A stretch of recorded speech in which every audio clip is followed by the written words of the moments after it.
अस्सलाम वालेकुम नाजरीन, पेश खिदमत है आपका अपना पसंदीदा प्रोग्राम रौनक रमज़ान और मैं हूँ आपकी मेज़बान कशफी शमाइल। तो आज तहज़ीब टीवी की टीम जिस शख्सियत के यहाँ रोज़ा खोलने जा रही है वो कोई आम शख्सियत नहीं है। वो एक ऐसी शख्सियत है जो कि अपने बेबाक अंदाज से और अपनी दलीलों से बहुत ज़्यादा मशहूर है। चाहे वो अदब की दुनिया हो, चाहे फिर वो वकालत की दुनिया हो, या फिर कोई भी ऐसे करंट अफेयर्स हो, वो हर टॉपिक पर बेबाक अंदाज से अपनी बातें रखना जानते हैं। जहाँ हम बात कर रहे हैं ए रहमान साहब की, जो कि सुप्रीम कोर्ट में सीनियर एडवोकेट हैं। आज हम यहाँ पर इफ्तारी करने वाले हैं, तो आइए आपको लिए चलते हैं ए रहमान साहब के घर पर, उनके दौलत खाने पर, और उनसे और उनके घर वालों से जानेंगे कि उनके रोज़े कैसे गुजर रहे हैं। तो आइए प्रोग्राम का आगाज़ करते हैं।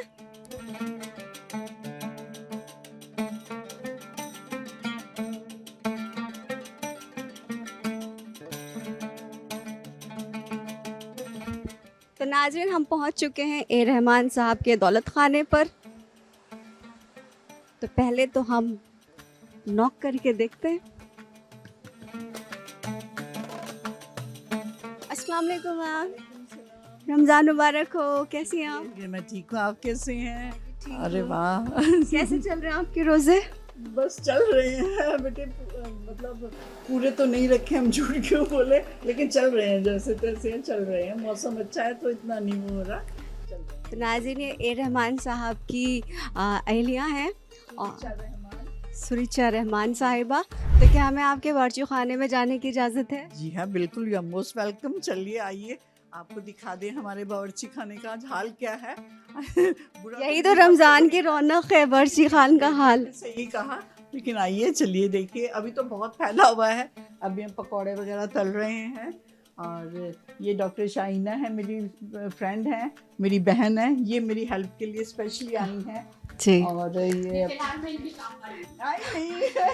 कह रही है। शाहीना साहिब, आपका भी इस्तकबाल हमारे प्रोग्राम में, प्लीज़ आप आइए। बहुत शुक्रिया आपका। ये फ्रूट चाट बना रही है, अच्छा, मैं पकौड़े कर रही हूँ।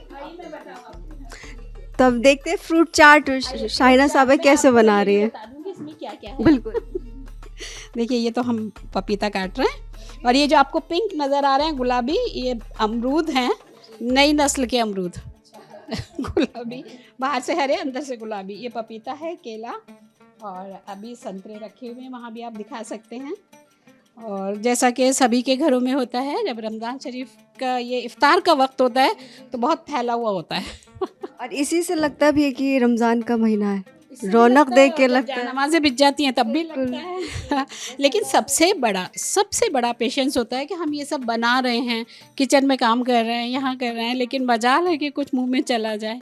यही तो सब्र, यही तो अल्लाह ताला, यही क़ुव्वत बर्दाश्त जो है, आई थिंक यही रोज़े का असल मकसद है। वाकई ये बरकतों वाला महीना होता है, और जितने खुलूस के साथ इबादत, मतलब जो कभी नमाज नहीं पढ़ते वो भी यहाँ अब पढ़ने लगते हैं रमज़ान शरीफ में।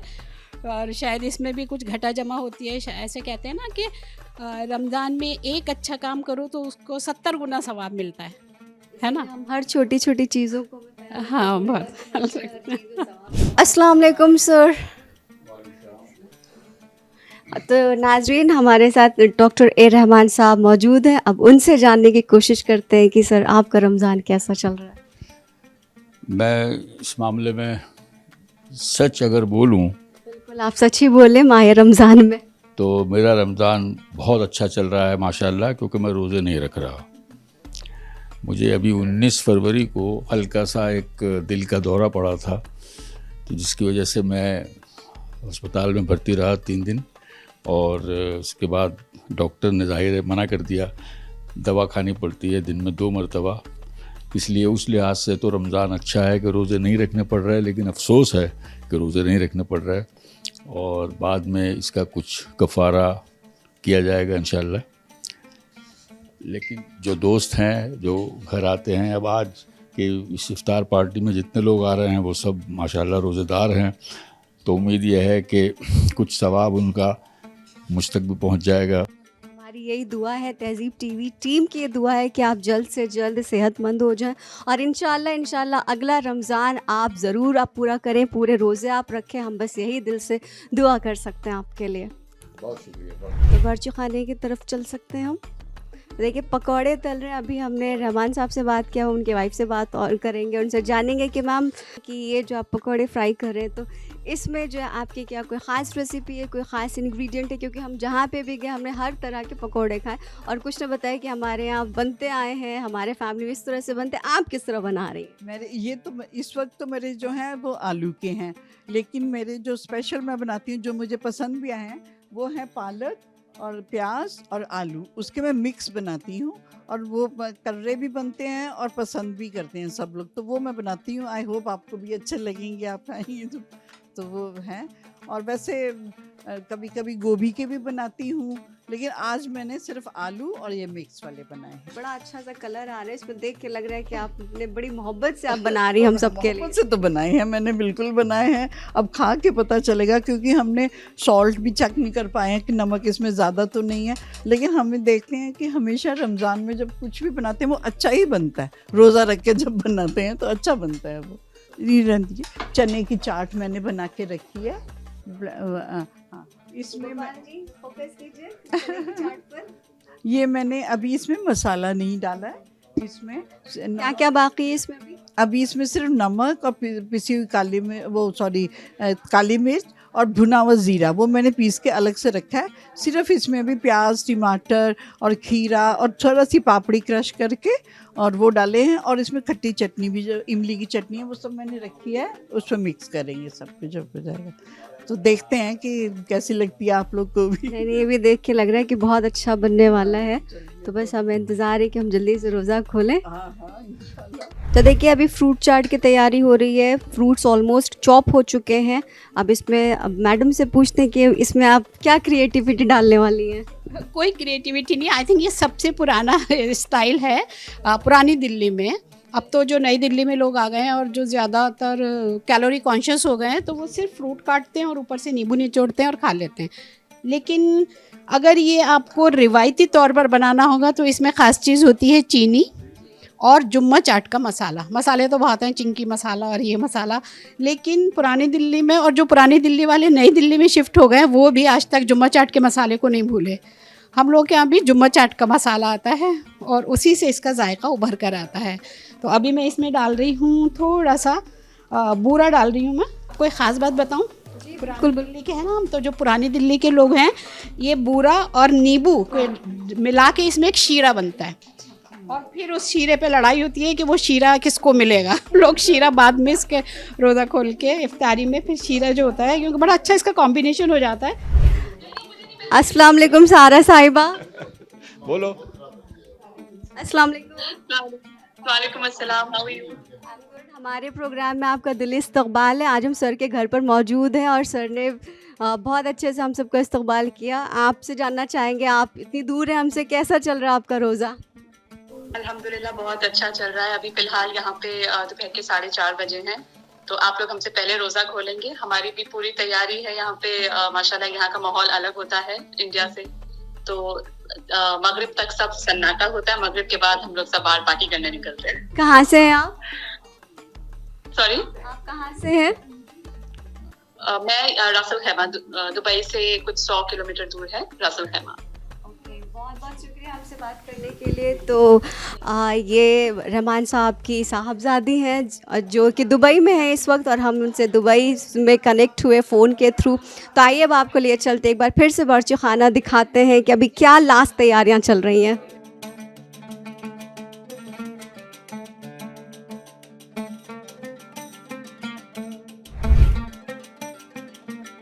तो देखिए अब इफ्तार का वक्त हो रहा है और ये तैयारियां शुरू हो चुकी हैं। तो आइए देखते हैं और इसमें क्या काम बाकी रह गया है। मैम अभी और कितना काम रह गया? हाँ, अभी सबसे हो चुका है सर्व करना। अभी तो सिर्फ तैयार हुआ है, इसके बाद इसको सर्व करना। हमारी फ्रेंड्स बहुत हेल्प कर रही हैं हमारी। ये देखिए दही बड़े बना के लाई हैं ये हमारी फ्रेंड सल्तनत, ये यहाँ नोएडा रहती हैं, ये वहाँ से स्पेशली लेके आई हैं हमारे लिए दही बड़े। तो देखिए यहाँ पे दही बड़े भी बन के तैयार है, पकौड़े की भी कुछ वैरायटी तैयार है, वहाँ पे चने भी दिख रहे हैं, फ्रूट चाट भी दिख रहा है।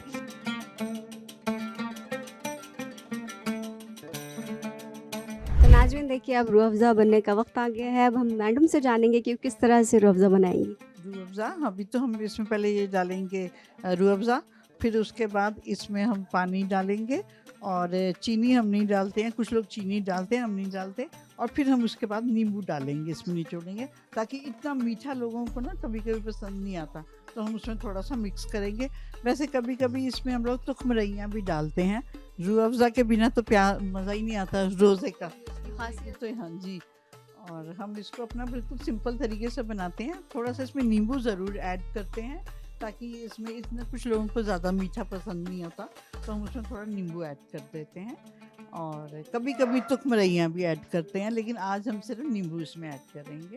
और तकरीबन जो लोग भी रोज़ा रखते हैं उनको रूह अफ़ज़ा बहुत ज़्यादा पसंद होता है। आप बताइए आपको कितना पसंद है? नहीं, हमें भी पसंद है, एकदम अंदर ठंडक हो जाती है। गर्मियों में तो बहुत मज़ा आता है, और वैसे भी रूह अफ़ज़ा पी लें तो हमें ऐसा लगता है कि बस तृप्ति हो गई, अंदर सब कुछ अच्छा हो गया। नहीं, बहुत अच्छा लगता है। इंसान रोज़ा रखता है और क्योंकि अभी गर्मी का मौसम है 14-15 घंटे का रोज़ा हो ही जाता है ऑलमोस्ट, और ऐसे में अगर रूह अफ़ज़ा जाए पेट में तो फिर बहुत अच्छा लगता है अंदर से। जी हाँ, ये तो है। रूह अफ़ज़ा के बिना ऐसा लगता है रमज़ान का आइडिया ही नहीं है, कुछ मज़ा ही नहीं आएगा जब तक रोज़ा खोलो। ये इतने साल से जैसा था वैसा ही है, यही एक चीज़ है। तो देखिए अभी रूह अफ़ज़ा में मैम अभी पानी मिलाएंगे और नींबू मिलाएंगे, उसके बाद हमारा रूह अफ़ज़ा बन के तैयार हो जाएगा। तो अब तक हम लोग जितने भी घर में गए हमने हर जगह देखा कि रूह अफ़ज़ा जो है ख़ास रहा है, और हर दस्तरखान पे हमें रूह अफ़ज़ा जो है अपनी मौजूदगी ज़रूर दर्ज कराता है। रूह अफ़ज़ा के बिना कुछ लोग दूध में भी मिला के बनाते हैं, लेकिन हम पानी में बना रहे हैं, क्योंकि कुछ लोग कहते हैं ये हैवी हो गया तो हम नहीं पियेंगे, तो इसलिए हम पानी में कर देते हैं, है ना, तो उसमें ज़्यादा अच्छा लगता है लोगों को। अभी इसमें हम 2 बोतल पानी बना रही, तो एक उसमें हो जाएगा, फिर दूसरे हाँ नींबू भी डालूंगी थोड़ा सा, उसको टेस्ट को ये होने के लिए कि ज़्यादा मीठा ना लगे ना, तो नींबू भी थोड़ा सा डालेंगे। अभी 1 बोतल और डालते हैं।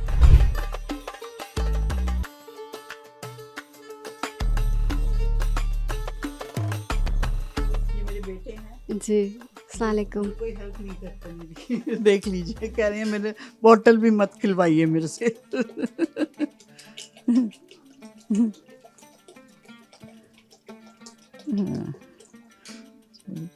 माशाल्लाह अच्छी क्वांटिटी में रूह अफ़ज़ा बनने वाला है। हाँ, एक और अभी एक पतीला और बनाएंगे हम, 2 में बनाएंगे तो एटलीस्ट 15 ग्लासेस तो कर लेंगे हम लोग इसमें। माशाल्लाह। जी जी। अब नींबू लेंगे, उसको काटेंगे और उसका हम इसमें करते हैं, उसका हम सर्व करते हैं। नींबू की वजह से जो खट्टा मीठा टेस्ट आता है रूह अफ़ज़ा का, वो उसको और भी ज़्यादा टेस्ट। जी जी जी, क्योंकि अदरवाइज रूह अफ़ज़ा बहुत मीठा होता है, तो उसको जो होता है हमें एकदम कंसेट करना। हाँ हाँ, तो उसका थोड़ा सा अच्छा टैंगी टेस्ट आ जाता है, तो वो अच्छा लगता है उसमें ना।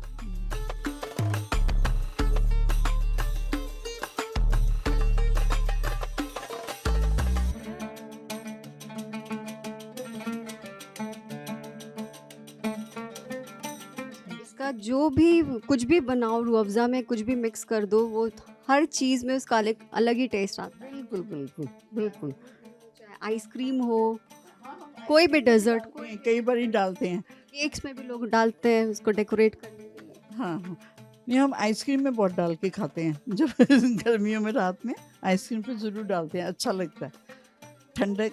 सड़क पे बेचते चुस्की, उसमें भी बहुत पसंद होती है बच्चों को। इसमें तो पूरा रूह अफ़ज़ा और बर्फ़ का ही खेल है, जी जी जी। बचपन की याद आ जाती है। हाँ हाँ, हम लोग भी बहुत खाते थे, हम तो बहुत छोटे थे जब चुस्की खाते थे ज़रूर, वो रंग बिरंगी। बहुत मज़ा आता था। बच्चे बड़े हो गए, ज़माना बदल गया, लेकिन रूह अफ़ज़ा का टेस्ट अभी वैसा ही है। यही एक चीज़ है, हमें लगता है जिसका टेस्ट ऐसा ही है, बिल्कुल ऐसा ही है।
हमारे साथ मौजूद है ज़ुबैर सईदी साहब भी इस पार्टी में, तो उनसे जानने की कोशिश करेंगे कि उनके रोज़े कैसे चल रहे हैं। ज़ुबैर साहब, इस्तक़बाल है आपका तहज़ीब पर।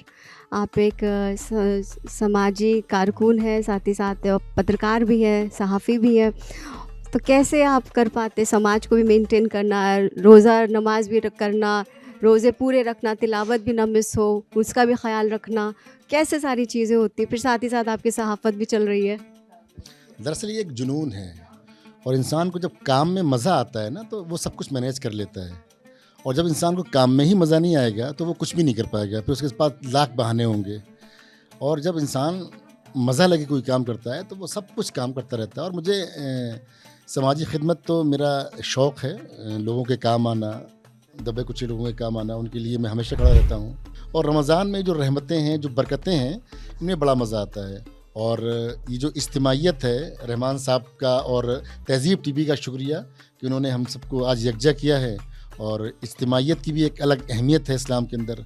लोग जब मिल बैठ कर खाना खाते हैं तो उसका अपना एक अलग लुत्फ़ है, और उसके अलग फ्यूज़ व बरक़ात हैं। आइए बात करते हैं प्रताप सोमवंशी जी से, जो कि हिंदुस्तान में अपनी खिदमात दे रहे हैं। सर, आपका बहुत इस्तक़बाल हमारे प्रोग्राम में। आपको आज रहमान साहब ने यहाँ पर मदऊ किया, तो हमारे टीवी चैनल के ज़रिए क्या पैगाम आप देना चाहेंगे हमारी पूरी कौम को? देखिए, जो ये रमज़ान है, ये जोड़ने का एक तरह से पर्व है। ये जैसे जो रोज़ेदार हैं वो ख़ुद को अल्लाह से जोड़ते हैं, कनेक्ट करते हैं। जब ये रोज़ा इफ्तार होता है तो हम समाज से एक दूसरे को जोड़ते हैं। तो जोड़ने का कोई भी अवसर मैं छोड़ना नहीं चाहता, और तो इसीलिए मैं इसमें शामिल हुआ हूँ।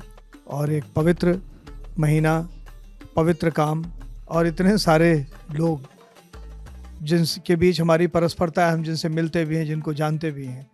तो लेकिन जब साथ मिलके साथ इफ्तार करते हैं साथ, तो ये जो साथ का भाव है ना, ये सबको एक दूसरे से जोड़ देता है और सारे फ़र्क मिटा देता है। हमारे साथ डॉक्टर सादिक साहब भी मौजूद हैं, जो कि दिल्ली यूनिवर्सिटी में प्रोफेसर रह चुके हैं, और उनसे जानने की कोशिश करेंगे कि माह रमज़ान में वो क्या कुछ ख़ास कर रहे हैं। सर, इस्तक़बाल है आपका प्रोग्राम में। शुक्रिया। कैसा चल रहा है आपका रमज़ान? आप क्या पहले तो ये कहूँगा रमज़ान की बात करते हुए कि जितने भी मज़हब इस रूए ज़मीन पर हैं, उन तमाम मज़हबों में फ़ास्ट जो है या रोज़ा जो है वो किसी न किसी तौर पर राइज है। कोई मज़हब ऐसा नहीं जिसमें रोज़ा नहीं हो। रोज़े की एक अहमियत ये जो है, अगर साइंटिफिकली हम देखें सेहत के लिहाज से, तो हमारा जो जो जर्म्स हैं, इस किस्म के जो अच्छे और बुरे दोनों तरीके के होते हैं जिस्म में, तो उसमें अच्छे जो होते हैं वो बैड जर्म्स को जो है खाना शुरू कर देते हैं अगर आदमी भूखा रहे तो इस तरह उसको सेहतमंद रहने के लिए रोज़ा रखना बड़ा ज़रूरी है। तो इसलिए बेहतर है कि रोज़ा रखे जाएं। बहुत बहुत शुक्रिया हमसे बात करने के लिए। रहमान साहब, कुछ ही देर में अब हम रोज़ा इफ्तार करेंगे, तो आपने अपने इस इफ्तार पार्टी में गैर इस्लामिक लोगों को भी बुलाया, जो आपके बहुत अच्छे दोस्त हैं। तो इस इफ्तार पार्टी के ज़रिए आप क्या संदेश देना चाह रहे हैं? भाई देखिए, बहुत अच्छे वक्त पे बहुत अच्छा सवाल आपने किया।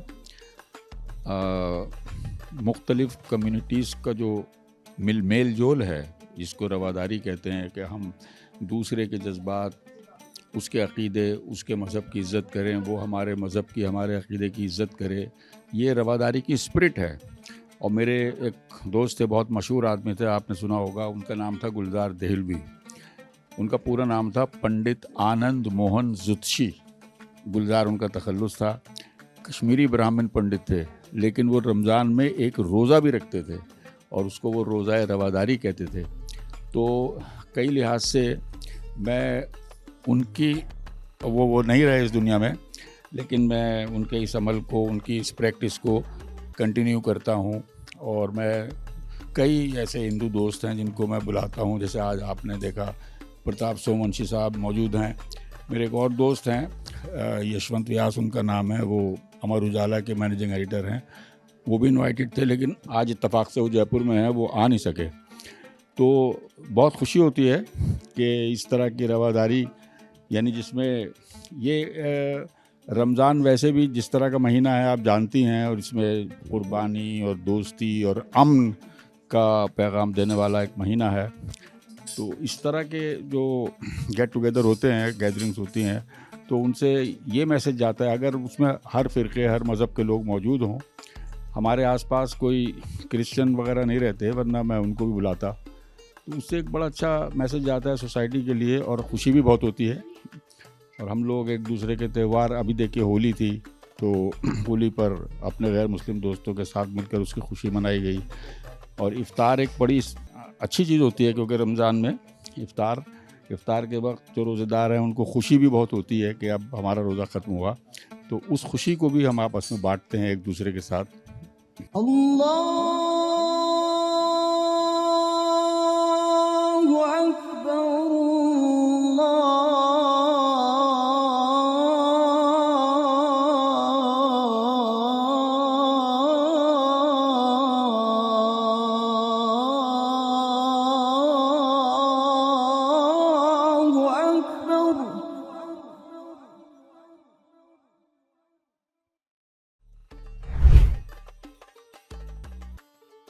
तो नाज़रीन, आज हमने रोज़ा इफ्तार किया एक ऐसी शख्सियत के घर पर जिनको सारी दुनिया ही जानती है। उनकी जो राइटिंग है, जिस तरह से वो लिखते हैं, जिस तरह से उनकी नॉलेज है, जिस तरह से वो बेबाकी से अपनी हर बात समाज के सामने रखते हैं और लोगों का अपनी बातों से, अपनी लेखनी से मुंह बंद कर देते हैं।